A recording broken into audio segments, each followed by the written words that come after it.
Mufi's on here. We're going to see it. All you guys in the chat, just get ready. You're going to see the name Mufi Hannemann just pop on the screen there, and it's going to be something because it'll be the world premiere. Mufi Hannemann on an IG Live. So get ready for that one. Also going to be probably going to a little bit of the prosecutor race. We haven't been talking about that. And there you have it. And there he is. And before we bring him on, he's currently on the chat. So let's start this and get it going. By far the most, in my opinion, the most recognizable name of the mayor's race, as he has extensive history in public service. This man is currently the president and CEO of the Hawaii Lodging and Tourism Association. We also know him as the mayor of the city and county of Honolulu in 2005. He re-elected as well for a second term as mayor. He resigned in 2010 during a second term. A civil beat poll in May, I believe, showed that the race was largely up for grabs. Rick Blangiardi was ranked as the most popular candidate at that time. But there was a catch, though, as 42% of the people polled were undecided at the time, and Mufi did not announce his candidacy. So he is the only candidate also that has held office before and has an extensive resume of government service going back decades. Let's bring this gentleman in, shall we? Let's see. Here we are. Screen. There we go. The world premiere of Mufi Hannemann. There we go.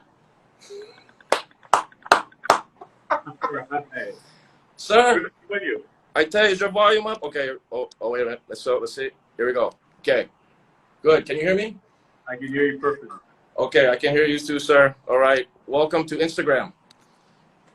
Thank you for having me on. Thank you very much, sir, for joining me tonight. And I know you're an extremely busy guy. You got Zoom meetings on top of Zoom meetings here. But thank you. Thank you very much. Come on your Instagram show. Well, thank you. We're all grateful that you're here. So I gotta start off with shout out to you with the Hawaii News Now, the job interview special, where I gotta say you know the one gal from Civil Beat. I gotta say she came after you. This female reporter, if you guys didn't see this, female reporter from Civil Beat, and I gotta say too, in your defense here, she was a little out of line, as how she was like cutting you off and stuff, and you gave the slow your roll line. So looking back at that, do you think you handled that okay, or what's your any aftermath from that? It happens. I just came out of another Zoom where someone also wouldn't let me answer and respond. So I had to kind of say, slow down. Right. So I think that night, the question that came at me, I just wanted to be able to get what I wanted to say, and I just felt at that time she was so intent on getting her point across that didn't allow for that. But it felt good. Yeah. She's a fine young reporter. She'll do well. She's smart. She's got a lot of good ideas. She's aggressive. And I think, eventually she'll learn over time that you got to bet the person respond to your question. Bombay she learn, huh? So, we already have a lot of viewer questions already that have come in. So we got a lot of stuff to cover. This is going to be a lot. But so in anticipation of meeting you and you joining me tonight, as I was getting the word out that I would be interviewing you tonight, the number one reply I would get, and it was like a word association almost, is that's the guy that created Rail, yeah? And like, is that the guy that screwed us over with Rail? So I want to start right off the bat. How would you change the public's perception of the stereotype, the line that when people think of you? Yes. Well, obviously it's a four-letter word, right? M-U-F-I-R-A-I-L. Maybe that's what most people think about. But that being the case, let me get serious with this. It was an initiative that the people voted on in 2008. 53% of the people said they supported rail. But most importantly, over the history of time, Senator Inouye was a strong champion for this project. He wanted this to kind of cap his legislative career. Tried on several occasions before I was mayor to get it going. The Obama administration, led by a local boy, very well very much aware of the traffic congestion that we face there. Their administration is very supportive. The legislature voted for the tax approval. The city council approved the funding. So everyone was aligned to do this. And when I left, the project was on time, on budget, on schedule, and it had a contingency fund. There are those who said that I rushed out the first contract and therefore try to say it was illegal. Well, I'll say 4 things to that. Number one, we're facing a down economy, just like we're facing now. It's a proven fact that construction projects help stimulate the economy. So we had to get past the Federal Procurement Code, which we did. We also had to have the approval of the Federal Transit Administration. If the Federal Transit Administration had not thought it was legal, they would have pulled back the funding. They would have asked the city, you need to refund us because you put it out prematurely. But most importantly, a former governor, Governor Ben Cayetano, and others alleged that we were in violation of the state procurement code. So they actually filed a complaint to the state attorney general's office, who in turn turned it over to the state procurement office. And in August of 2010, after I had left in July of 2010, they dismissed all charges. So it was done the right way. It was done legally. What held it up after that was a series of other lawsuits. And then we had a governor who delayed the issuance of the state approval of the EIS. So since I've left, for the last 10 years, when the project went from $5 billion to over $9 billion. And, you know, I'm not into pointing fingers, but there's 2 people running for mayor that were on the council or at the heart board at that time. One was Kimberly Fine, who voted for every budget approval that came to her that saw the heart budget expenses start to explode. Voted for every one of them, including one that said that they're now going to have the city float bonds to pay for the construction of rail. Something that I said in 2005 I would never do. Never use real property taxes to pay for the construction. Then you had Colleen Hanafusa, who was the chair of HART. That's the chair now. She was there when the cost had now gone up to $6 billion. Now it was over $9 billion when she resigned to run for Congress. So I've said, you really got to ask those 2 individuals because they were there. They could have stopped it. They could have raised questions. They could have said, we're going to do it. Instead now, kind of like Monday morning quarterback and pointing fingers at what's happened. So here's where I'm at now. I'm not into pointing fingers. I want to just come in and get the job done. So we're going to do 2 things. We're going to use every public-private partnership opportunity to move this project forward, but most importantly, use those dollars to help pay for rail. If you look at Kahuku, which a lot of folks are tuning in to Instagram here, they love to go into Kahuku. There's a lot of nice spots there. But most importantly, the development that has taken place has increased the value. That has brought in more property tax dollars into the city. And nothing was happening in Kahuku when I was mayor until I said rail was going to come through. So it's been booming there. That could be a nice area for continued development. I also feel that the one oversight that was done in Kahuku is they should have gone back to those same developers, including Ala Moana, where the train will eventually go and say, what can you folks do to help pay for rail, pay for the expenses of building rail, because you're benefiting. So my feeling is this: when we come from Middle Street now, and get to Middle Street and go to downtown Chinatown, there's going to be a whole new transit-oriented development opportunity, unlike Kahuku. This would be for working-class people. The state wants to build 10,000 affordable rental units. You go, really, a lot of them in that area there. Commercial, retail, all the things that you've seen on the mainland on a rail station that is built in a community where transit-oriented development takes place. So I want to get every private sector dollar that I can get to help them pay for rail. The second thing is that in my background, I worked with Democratic administrations, I worked with Republican administrations. I know how to leverage federal funding. There will be a stimulus package next year for infrastructure, whether it's President Biden or whether it's President Trump. I will leverage every contact, every relationship I have, including relationships with the Department of Transportation, that some of them are still there, to bring back federal funding to pay for the construction of rail. After all of that is done, and we don't have enough, because my pledge is I will not use property taxes to finance the construction of rail, I will take a pause. I will say, you know what, let's reassess where we're at. We don't have the money to go for it. Let's see whether, in fact, some of the things that we were planning for may not be necessary at this time, and let's take a pause. Because I feel that enough progress would have been made for people to say, wow, this is happening. But one of the things I want to see happen is I want interim service to begin sooner rather than later from Waipahu to Alot State. And even if it goes that far, then you connect the buses to have people circulate. Okay. Once people ride, the conversation is going to change. No different than with H3. A lot of opposition, a lot of protest, people lying in front of the tunnel. Once that was built and people experienced it, it's all gone away. And I really believe the same will happen for real. And if you have an environmental persuasion out there, I tell you this is going to be the biggest electric vehicle the train will be. It will reduce our carbon emissions that go up into the air and the like.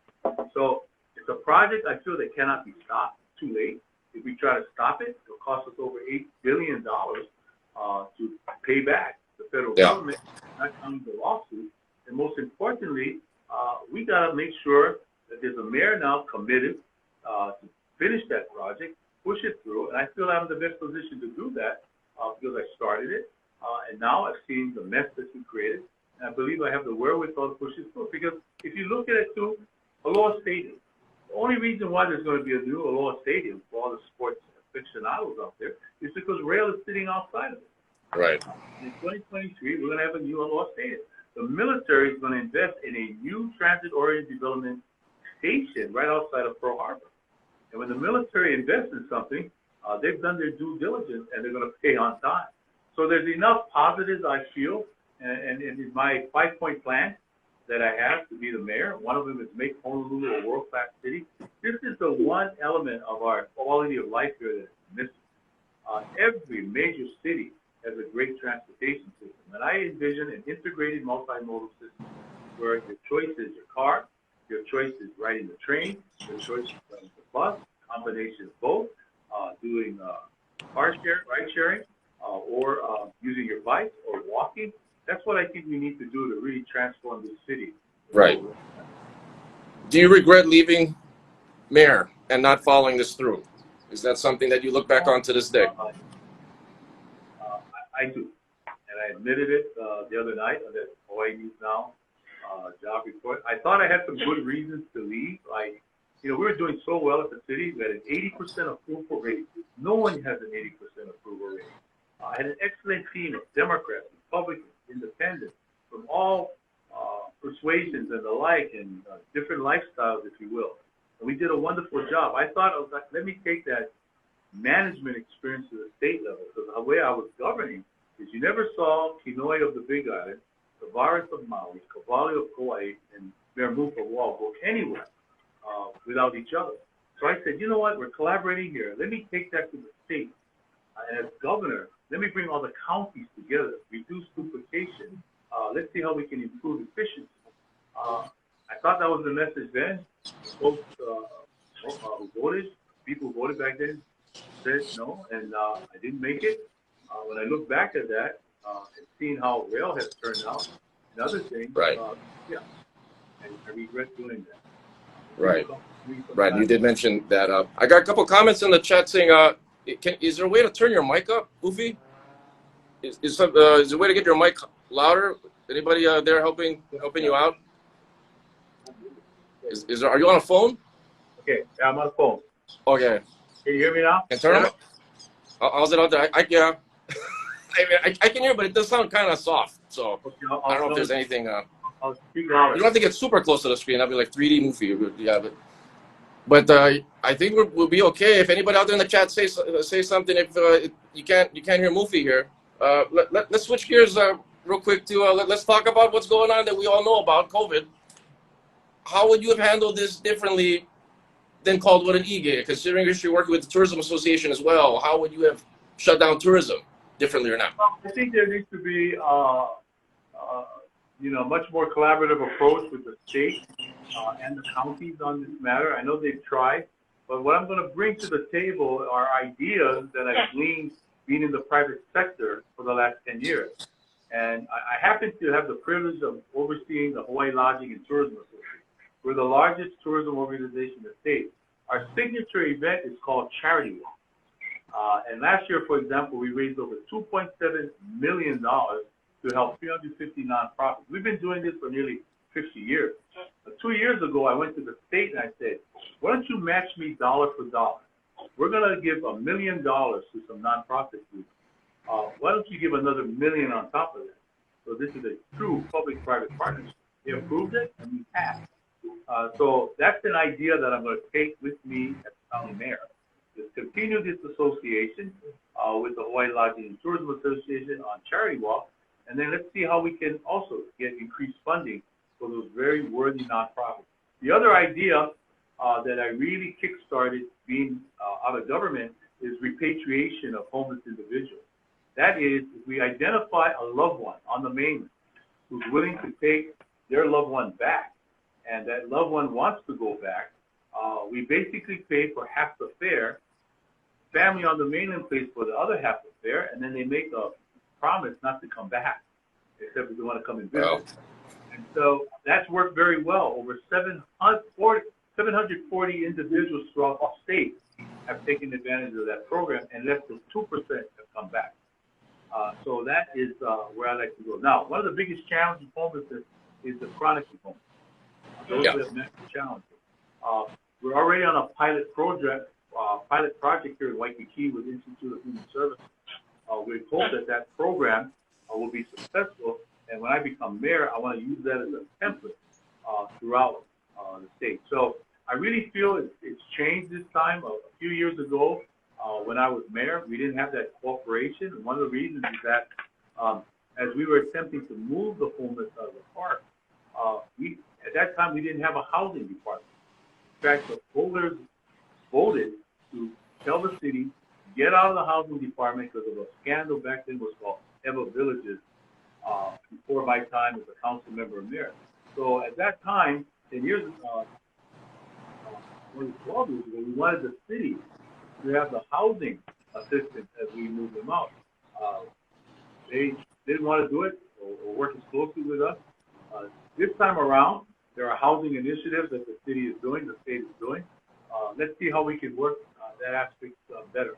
And so if there's vacant buildings, if we have state land, if city land, if we have a philanthropist, a developer that wants to come in and help with the homeless problem, help build the shelters that we need and the like and the services, I'll be more than happy to provide that on the city side, expedite the permitting process, so that we can continue to try to thwart the ongoing challenges we have with homelessness.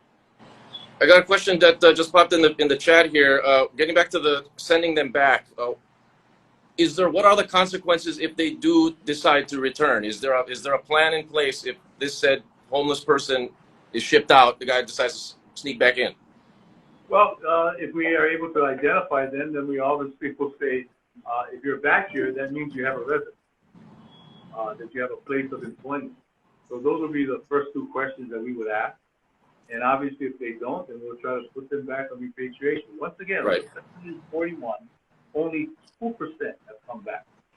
And I think that's a pretty good percentage because we put them in a good. In fact, a couple weeks ago, a veteran was identified as someone that needed to go back. And working with a group called VAS in Waikiki that got some funding from HCA, we were able to reunite the family and send that veteran back to his home. They actually came to Honolulu to pick him up. That's how much they wanted him to come back up. The thing that I don't hear much in these debates or forums regarding the homelessness topic is we talk about the solving of the problem. What do you think created this whole thing? What do you think created it to become, seems like worse and worse every year? What do you think was the source of all of this? I think that it's a classic case of what government officials do sometimes, and I don't have that in my DNA at all. And that is they like to kick the can down the road. Kick the can down the road and let someone else take care of it. And so it was creeping up very slowly but surely all those years. And when I was mayor, I participated in a parade that went right down Ala Moana Park. And I had no idea of, because every time you go by Alamo Park, if you're not using it as a recreational, because you just basically drive by.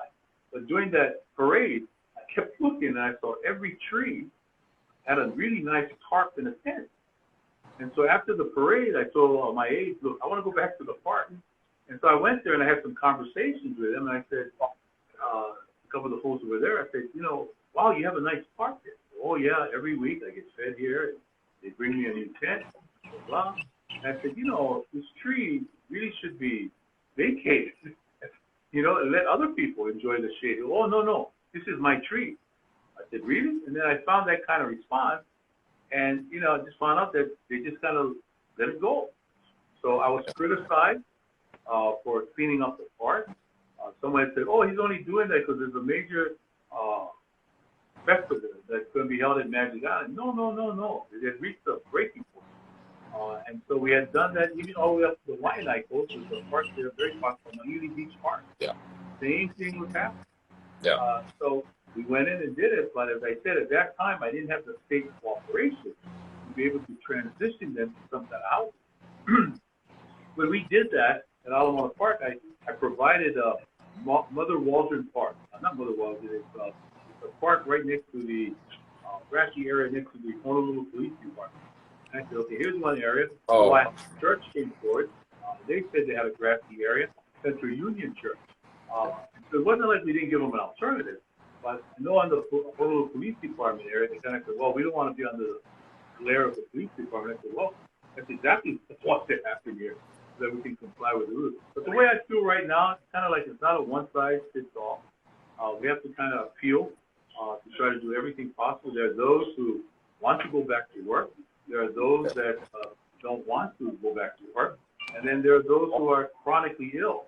And so we have to address all three aspects of it. And the only way we're going to get this done and do a better job at it is what I'm saying is that it's got to be a true public-private partnership.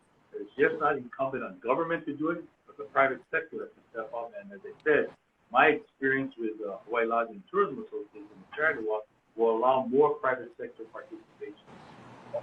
Do you see, as far as looking back, and as you're trying to get yourself back into the role again, what are the major differences you have seen since you were last in office as mayor? Is there one that really stands out that you're like, if I didn't leave, this would not have been happening right now?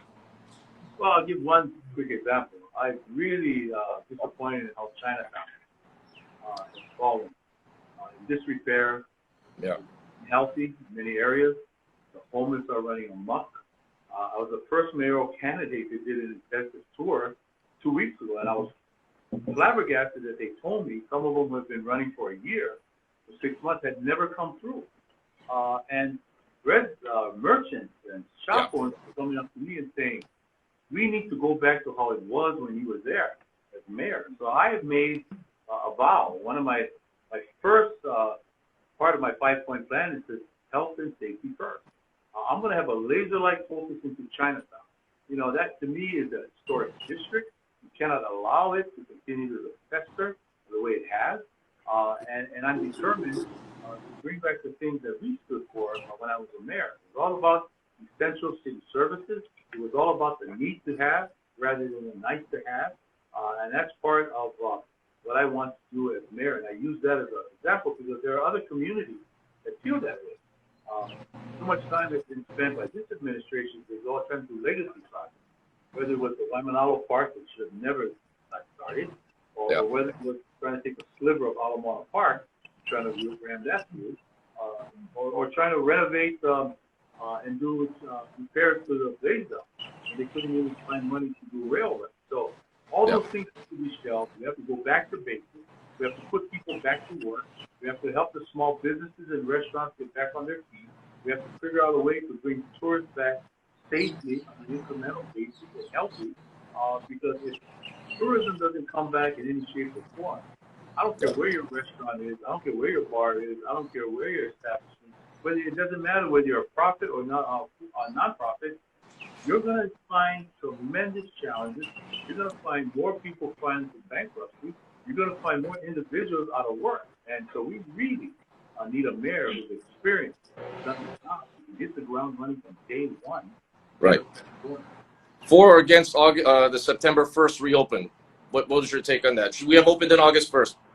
But, obviously, I think this is the last date that I think the state should try to delay to. I mean, it was August 1, didn't happen, fine. But I'm saying, and I said it very clear in the Honolulu Advertiser, they cannot move beyond September 1. And I know when I said that, there'll be some people who are going to say, well, you're not thinking of the people first. I am.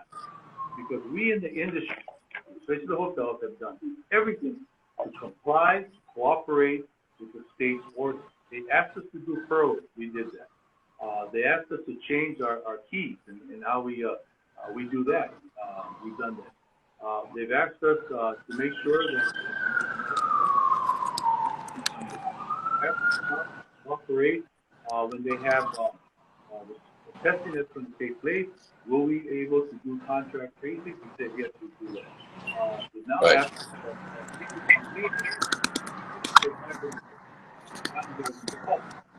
infected, when you talk to little dogs, after quarantine them, we said we will. They even asked us that if a person tests positive during their stay, positive, we need to keep them in. We said we will. So we've done everything.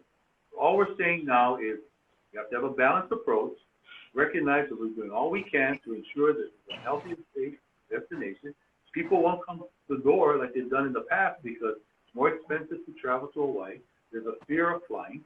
All of those things also exacerbate the situation where the airlines say they're only going to operate at 60% seating capacity. The restaurants now also have their restaurants the seating capacity within there. All those things will lead to not having choke visitors coming back again, limited visitors, safe visitors. So let's try to get this economy going. Let's understand on September 1, no more delays. We're telling the state right now, communicate to us right. We've got 6 weeks before September 1. What else do you need for us to do? We'll do it. And not just from the hotel standpoint, all of the industry, so that we're all on the same page. There'll be no equivocation, and we can finally open on September 1. Mayor Caldwell also yesterday announced as a way to stop the cases from increasing the midnight curfew for alcohol for restaurants, bars, cabarets. What are your thoughts on that? Was that a wise decision, or would you have taken it further? Well, I think too much of the decisions made in government is based on fear. I think we have to take a realistic situation. I think there should have been maybe more consultation with those that are trying to open up in areas that are used to have businesses open to midnight. I think they should have been given a waiver. And I'm talking about whether it's like Waikiki or Chinatown, make sure that law enforcement is going to be able to enforce it. And if you're not complying, then, hey, find them. And say, look, we allowed you this, but then to just come down really hard and say it's 10 p.m., I wouldn't have done it that way. I would have done a different process because I know there's a need. I know that there's some that could show they could do it safely if they keep it open to 12 midnight. Right. A lot of bars are doing their part to maintain just the regulations. It's just a lot of, do you feel it's a lot of these house parties? Do you feel a lot of these people, these large gatherings privately done where there are no rules enforced at all because it's someone's house? Is there any type of way that you think we could regulate those events? Yes, I think so. I think what I want to do when I'm mayor, when I say health and safety first, I want to take the same concept and philosophy that I've done in industry into the community. So I really believe we have to have rules that everybody understands. The job of a mayor is to communicate that. And I want to also have the understanding that the first responders are going to enforce it. And I think part of this too is, folks have to be able to feel free to call in. Maybe we establish a hotline when they see these things happen. And therefore, we'll have to get our law enforcement folks there, knock on the door like they do now. When there's too much noise, I've seen it. I've been in good times at a party, and noise happens, or they come and they knock on the door and they kind of say, right, too much noise, neighbors want to see, fine. So I think the same thing has to happen here. If that's occurring, we have to do that. So we really have to take more control of the situation because they call it community spread. I know when there's always a hesitancy in good times or bad times for people to say, I can be a witness to what's going on, or I Yeah. didn't see it. So, I don't want to do that for fear of retribution. I think right now, because we want this community safe, people have to get beyond that. And when you see blatant violations occurring, you need to report that. And that's where the city comes in, because my view has always been public health and safety has got to be the number one goal of a mayor, no matter where you're a mayor. And I really believe that will return if I'm mayor again, and I want the community to take more control. You know, when this whole COVID-19 outbreak occurred, Yeah. most of the cases were from local people going to the mainland and coming back to it, as opposed to travelers coming here. So it works both ways. And just as we want healthy travelers coming to Hawaii, when we travel, we want to be healthy too. Right. We don't want people accusing with like, wow, I got that from people that travel. Right. I like the hotline idea. That I don't want to call it the snitch idea, but I like the idea. I would have done it now if I were mayor. Right. This is real talk. Right. I think that needs to be done. When they shut down vacation rentals and said they shouldn't exist, right. That was the time to institute the hotline because there were flagrant violations. Yeah. I got calls and texts all the time of people in neighborhoods.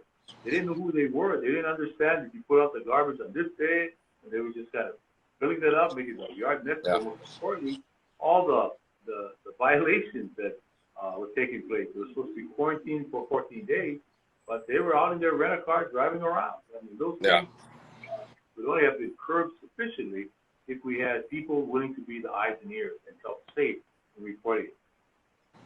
No, I think that's a great idea. Got a viewer question coming right here. Here's one that's on the mind of a lot of people. Department of Planning and Permitting is notoriously slow in approving plans. Many small business owners view their fast-track application process as legal extortion. If elected, how will you change the status quo and create a friendlier, more efficient DPP office? Well, that speaks to the heart of having an experienced mayor, because I did have the opportunity to be a mayor and oversaw the permitting process back then. First thing you have to understand is the city employees are called civil service system. And therefore, the mayor only has one political appointee in that office, and that's the director. Everyone else is a civil servant, and many of them have been doing their job, many of them diligently for several years, and they know that mayors come and go, but the civil service system remains alive. So when I was there, and the reason why we had a good amount of success, is the director was a political appointee, but the deputy director was a civil service person, a very respected one. So we were able to do online application. We were able to do online permitting. Those things have kind of gone by the wayside with the changes that other administrations have imposed upon it. We're going to go back to that. We're going to go back to see how we can expand more third-party reviews. So some people really are comfortable with that. We're going to go back and ask them, okay, it's a very technical department. It's hard to hire people there because of what's required. So I want to ask them, how can we make your job easier in terms of getting through the permitting process? A lot of it has to do with technology. So let's invest in the right kind of technology for that. I'm also going to convene a working group of former directors, deputy directors, people who are in the business of trying to get a permit, and I want you to help provide advice because you've been on the front end and the back end of this on how we can move this forward quickly. Most of all, this is what I'm going to do. I'm going to say to DPP in every department, we are in a crisis. This is a wartime mode that we're in. So all the things that we would ask and expect of businesses during good times, let's see how we can ease some of those restrictions. Let's see how we can ease some of those conditions, because we have to put people back to work. Time is money. So whether you are a homeowner or a business trying to seek a permit, you've got to move it out. And so that would be a major part of this administration. There's some that said, let's spend money on doing another study to see how we can do it better. And it came from some of the candidates that are running for money. I was at that candidate, I said, no, we don't need any more money. You need a mayor going in right now that's going to fix it and not have to spend money, because we all know what the problem is. It takes too long. I was in a Zoom the other day, and somebody from the military sector said it took over 10 years for them to get their permit. Over 10 years. I've never heard of that before. you know, the officer will say, oh, it didn't happen under my watch. It's over 10 years. I've been gone. I said, if I were mayor, that would have never happened. So I'm with you. You folks have concerns about it. We can't throw the baby out of the bathwater, but if you have an experienced mayor going in, and know how to work with the civil service, and make them all understand that we're all in this together, good things will happen. Because if you don't deal with that system, it can make it very difficult for a mayor to come in and try to impose new ideas or their will, and they'll go, you know what, we don't want to do it. What's the motivation for us to do it? Speaking of money, other industries that do you see that would be able to diversify the economy? We've talked about tourism. What do you see of anything that's growing, that's the up and coming revenue streamers for Honolulu? I want to be really clear. In the short term, we need to rely on this tourism industry. I know people are saying too many tourists here. We're so reliant on it, but let me give you some perspective. Every governor since John Burns, all the way to Governor David Ige, has tried to diversify the economy away from tourism. It has always come back to tourism. Every mayor, including the great Frank Foxy, they tried to diversify it. It's always come back to tourism. So I'm saying this, let's do it responsibly. Let's do it sustainably, in a sustainable manner. And let's make sure that we have people who come here that are quality visitors rather than visitors come here on cheap airfare and then just take advantage of our culture and our environment and the like. I'm saying in the short term, diversify within tourism. What do I mean by that? Tourism is our core competence. It's what we do well. So let's do more sports tourism. We're going to have a new alot stadium. Right now I'm bringing the World Cup of Rugby to Honolulu. Never been done before. We've never had the World Cup of Rugby. It's a good one. I'm working right now with Roy Yamaguchi, who's endorsing me strongly in this race, and talking to his wife Denise of what kind of food and wine festival can we do to create interest for people to come here and maybe gear it to the millennial generation and see how far that would go. I'm looking at Kaka'ako. How about more cultural arts tourism? How about an arts corridor in Kaka'ako that takes advantage of the lofts that are there, powwow that is there, the rising interest in a lot of creative millennials in that area there. There's too many things going on in Waikiki right now. Choke activities. They would love it if we shifted it to places like Kaka'ako. So that's what I'm talking about. In the long term, let's keep looking for innovative technology. Let's keep looking for initiatives in health, in science, cybersecurity. But that will all take time. Right. Let's talk about the long term, though. I want to touch on that since you brought that up. Let's go hypothetically. Let's say perfect world here. Tourism gets back to somewhat normal. Do you see something as an evolution for the economy being something like, let's say, legalized gambling? What has been your thoughts on that? That's been a topic that's been on for years. What is your take on that? I'm sorry, but I'm still opposed to legalized gambling in Hawaii. I know it's worked elsewhere, but I think for us, I don't think we have to go down that path. As I said, I think there's enough promise in innovative technology, in cybersecurity, in health and sciences. And I feel until we really maximize or exhaust those opportunities, then obviously we have to look at something else. But I really feel that that's not a path that we should automatically go to, because just as there are examples of how places have done well, there's also places, even with a lot of these systems, that haven't done as well if you go to some form of gambling. So I'm not in favor of that right now. Got it. I know there's people sad on here, Mufi, about that. There's people that like rugby, though. So if you can get the Rugby World Cup, I think you'd be all right with a lot of people. So people are fans of rugby. I'm just touching on many areas that just take advantage of the fact that we're a great place to visit, but also we should be a great place to invest. We should also be a great place to learn from. And our people are just talented. Too often we just kind of say, well, we're not as good, we're not as smart, whatever. Hey, look, we have talented individuals here, and I think we have an opportunity to rebrand Hawaii as a place, not just to vacation, but to do business, and to also be a place where we can put good quality jobs out there. Another viewer question, this is a heavy one. Will police be used to intimidate and arrest Hawaiians peacefully protesting the further desecration of their lands through corporate greenwash projects like the AES Kahuku Windfarm, which never went through the proper environmental assessments and was pushed through despite very strong vocal resistance from the Kahuku community. What will you do to address these conflicts where large corporations will come in, drown out the community voice, and push development through? Your question. I think everything is based on community engagement. It's based on making sure that the community wants this, they feel it's home. And I feel that many of these projects that have failed is because that didn't take place as much. I'm a leader that's not afraid to sit down in uncomfortable situations, and rhetoric being hurled at each other, what have you. And I always tell the mantra, stick and stones will break my bones, but words will never hurt me. And I think that has been the problem. I will be a mayor that will go and sit down with the community. And in the case of Kahuku and some of these other areas, I don't think they did that. I think it was just falling back on the fact that it's legal, they have the right, let them do it. I also am very big on community benefits, very big. I said that when I was on the council, and Waianae is obviously where, I should say the Waianae coast is where the Waimanalo landfill launches.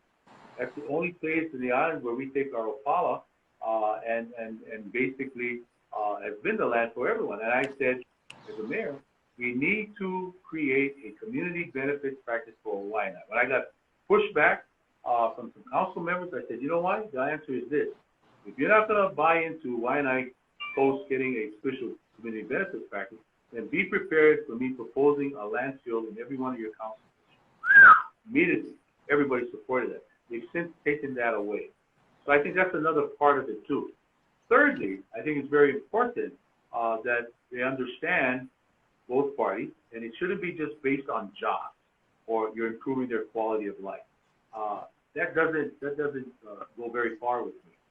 I want to know if in fact that's the case, and if communities have certain asks that they would like to see, the wind farms, the two coasts, the community needs to put it up there. You know, don't just say, well, it's already been decided, and that's how it has to go. You know, if that is resonating, and that's when you have, I say, like rail, take a pause, take a time out, and then figure this through. That's exactly what I told Home Depot back in the mid-'90s when they came in with the big box concept in those cities, saying we're going to reduce the debt from the city because we're going to develop this area, and we're going to have guaranteed zoning for purchase or sale. I stopped it.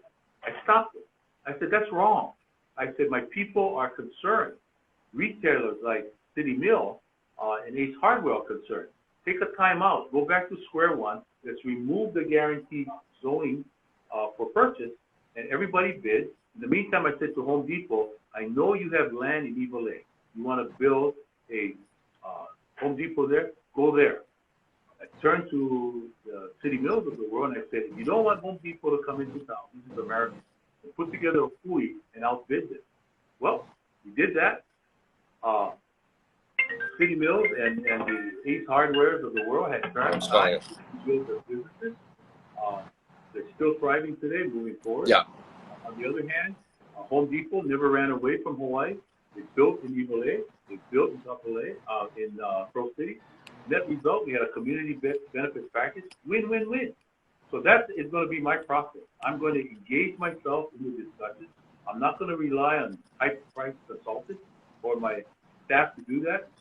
I will sit down as long as it takes to make sure we get some kind of agreement. And if we have to come to a draw, I will always side on the part of the community as opposed to government. Another viewer question just popped in right here. How do we know? I think you answered this earlier. How do we know you won't dig out as mayor again? Yeah, you know, I That's thank fair. you for that question. You know, it's a very fair question, legitimate question. As I said, I dug out because I thought that my skills were needed at the state level. Now, I say this very respectfully for Governor Abercrombie. Governor Abercrombie was a tough congressman, but I just felt that his legislative skills did not translate into being an executive. Different. Legislators make laws. They don't implement. They don't release funding. So guess what happened? He only lasted 4 years as governor, one term.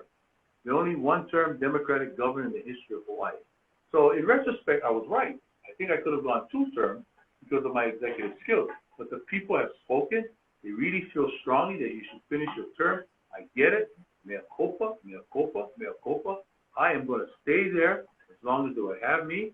I'm prepared to go 2 terms. I'm healthy, I'm strong, and I'm committed, and I want to see it through, and I want to do it for the right reason. Now, mind you, again, I'm going to say this to folks that are listening in. My salary is going to go like this to like that. Okay, I'm going to lose money going back. But if Gail and I were going to leave and go to the mainland where she's sheltering in place with a 91-year-old mother in California, and come home because we keep delaying, I would say no need. Been there, done that. I would have gone back to a song in the 70s, bye, bye, Mr. American Pie, and just leave. But I'm going to get to that later. Yeah. I'm going to stay here. This is home, where I was born and raised. Yeah. And I want to make this a better place. And as long as you have something to contribute, you can make a difference. These are tough times. You need a strong, tested leader. You can start the job from day one. Doesn't need on-the-job training. I'm going to stay here, and I want to be your mayor. And thank you for, I guess, since there was only 1 term at Abercrombie, we got blessed with the great man that is David Ige. So thank you all for that chain of events. That wasn't you, Mufi. I'm sorry. I'm just saying. I like David Ige. You're a fan of David Ige? I've known him for a long time. We both represent Friendlier. But I also know his, how he makes decisions. He's an engineer. He kind of wants to figure out everything. Right. And so I said to the governor this, I'm going to be your best friend when I become mayor. Because what I'm going to try to do is create the Kinoy, Tavares, Carvalho, Hannemann quartet, the Fab Four. And we're going to back you. We're going to back you because we're going to be there to say these are decisions that are important for all the counties. And if we need to move more quickly, I'm going to say to it, let us be and go do your downfield blocking for you. Come behind us. Or if you want to go up front, we got your back because it's imperative. It's imperative for us to work together and collaborate more than ever. I agree. And we got a super sub there in Josh Green. Yeah. His field is medicine. So we are going to be in such deep kimchi. People have no idea the suffering is going to take place economically in this community, the domestic strife that could occur because the economy is really going south. You really need the 6 people working together. And I have a collaborative style of leadership, exactly what we need right now back in City Hall, and also being part of a basketball team I call Starting 5, 4 mayors. Ige is our star player because he's the governor, and our super sub, Josh Green. Okay, just get him to try work on his communication on the podium. If you could just do that, Mufi, please. Just saying. Okay, I got a couple of viewer questions I want to throw at you here. I just got this one in. What type of revenue stream will you create? Does your current position make you too cozy with the hotels who extract much of the wealth of our city? Viewer question. Yeah, well, here's the thing. Think of it this way. I come from the industry that just happens to provide the most jobs in the community. Isn't it better to have someone coming from that background who has no idea what it takes for the industry to operate? I do know this. Many of them have lost $1 million to $1.5 million staying shuttered. And it will cost a lot of money for them to ramp up. So I'm not there to just say they'll have the carte blanche, but have someone there who kind of knows exactly what they're going through, and then most importantly, mesh it with the rest of the state. I just said that industry contributed $2.7 million to nonprofit groups. That's a lot of money. No other industry has done that. I will encourage them to do that kind of philanthropic contribution and also help the economy. And also you should know this, whether it's a Roy Yamaguchi talking to me, whether it's a Debbie Spencer-Chun from Adult Friends for Youth, nonprofit, they all say this: if tourism doesn't come back in some shape or form, they will suffer. And that's why you need someone like my background, knows how to rev up that industry in the right way and do it so it's a balanced approach across the board so we can have the quality of life that we want to enjoy, that we used to enjoy, it's now missing. Another one coming in here. I guess with you being the most known candidate based off your experience, history in the public eye, can you share with us something about yourself in a more personal sense and not politically related? Could be a good moment, bad moment, something human from Mufi Hannemann?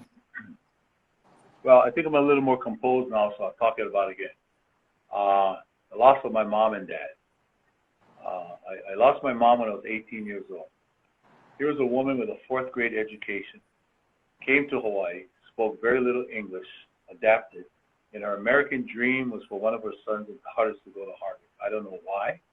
I think that she was fascinated by some of the great presidents we had. And they moved to Guam. They left a very good life. Then they moved here to Hawaii. And we struggled. We struggled in Kalihi. My mom was a stay-at-home mom. My father worked 3 jobs, Foremost Dairy, Sears Roebuck, Liberty House. We never went on welfare because my father felt that as long as he could work, that's what he wanted to do. So it was a challenging life growing up. But I lost my dad when I was 46. I lost my mom when I was 18. I still think about them every day because they've instilled in me this feeling that to whom much is given, much is required. And they've always asked me, son, you're going to get this good education. You need to come back and you need to help the people of Hawaii. They always told me that. So, anytime there's Mother's Day or Father's Day or their birthday or the days that they pass away, I think about them a lot. And I'm just trying to do what my mom and daddy wanted me to do, and that is try to make a contribution. So I've had setbacks in my life. As many of you know, I've lost races. I've won races, but that's the political side. The professional side, the personal side of me is in the past 5 years, I've lost my 2 older brothers. I've lost my older sister. I've lost my uncle, who's kind of like my dad. So it's been difficult because in my culture, someone has to kind of take care of everyone. So that was a major part that I had to think about because I have a big family. There's a lot of needs and desires, and not just my immediate family, but I'm always trying to help others. I give out scholarships along the way. I mentor people, programs that I've done, and know now that this is going to be another major sacrifice away from my family. Because when you go into public service, your life is in a fishbowl. I think I'm doing it for the right reason. That's a prayerful thought, meditation. That Hawaii needs someone like myself to be the mayor again because of the skill sets that I bring to the table and the experience of a lifetime. I'm 65 years old. I feel strong, and I feel that I can still make that contribution and do good things for our community. Well, thank you very much for sharing that with us tonight. Because of Instagram, they only give us an hour time limit. We got a minute left, Mufi. So I want to throw this out there on a happier note here. For people that don't know, you have a radio show where you play music, if it's still on the air. Mufi's Cool Gold. Was this a thing, 107.9? Yeah, it was. I just want to say shout out to you on that. Music buff that you are. So a quick question. Do you have a favorite hip-hop group or artist? Are you into the hip-hop music, Mufi? I like all kinds of music. I love all kinds of music. You don't have any hip-hop guy?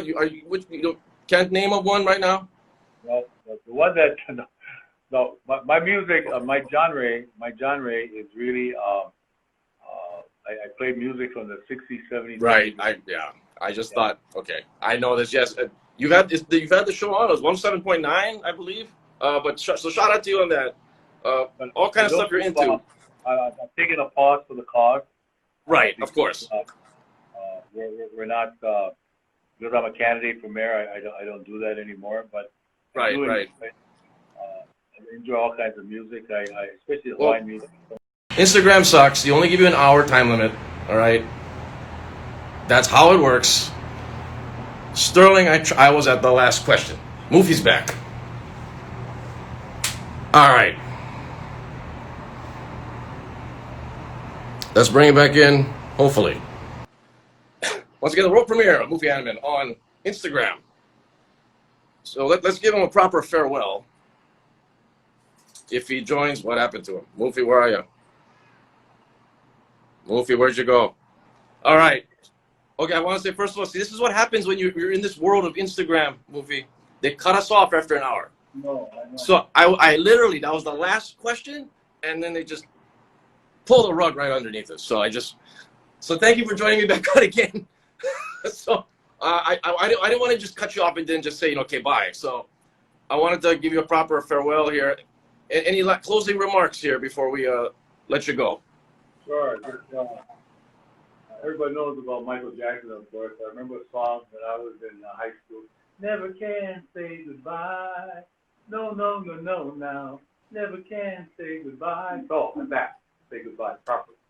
Thank you Wow. again for the opportunity. Wow. I got you to sing. Hey, Hawaii News Now, eat your heart out. All right. Well, Mufi, I know you're busy, guys. I just want to say thank you very much for joining us. Thank you very much for joining all of us that watched this live chat. We learned a lot. We had give you a chance to just go into detail of what you're planning on doing. And good luck, sir. August 8th. It's going to be coming sooner than later. So thank you, sir. Well, you can start voting as of next week Tuesday. That is correct, yes. Yeah. And here's another thing I want to let your viewers know, that if you haven't registered to vote, you can still do that and actually vote at Kapolei Hale or Honolulu Hale. Just remember, Oh, perfect. Not too late. So let me close with this. Our economy is in critical condition. We are experiencing massive layoffs that occur because people can't come back to work. People put on furlough. Business is struggling. We're seeing that effect and impact in our communities, our neighborhoods. Some of us in a good place, but I tell you, it's going to get increasingly worse because of the fact that we're struggling, and we're struggling to get back to some kind of normalcy. In many ways, our economy is in critical condition. So I pose this question to you as a party shop. If you were facing critical condition situation in your life that required an operation or procedure, would you take your chance with someone who's never done surgery before or operation, or would you go to an experienced surgeon, a doctor, been there and knows how to do these types of procedures? That's what we're facing now. These are good times, normal times. Take a chance with someone who's never been a manager, executive before. These are critical times. I'm ready to roll up my sleeves and leave you with this. Put me back in my age. Mission in life. God bless. Thanks for letting me be part of you. I hope you use every consideration. You've done there. Thank you very much, sir. Thank you. Thank you, Mufi. And have a good evening. Thank you, and good luck. Mahalo, brother.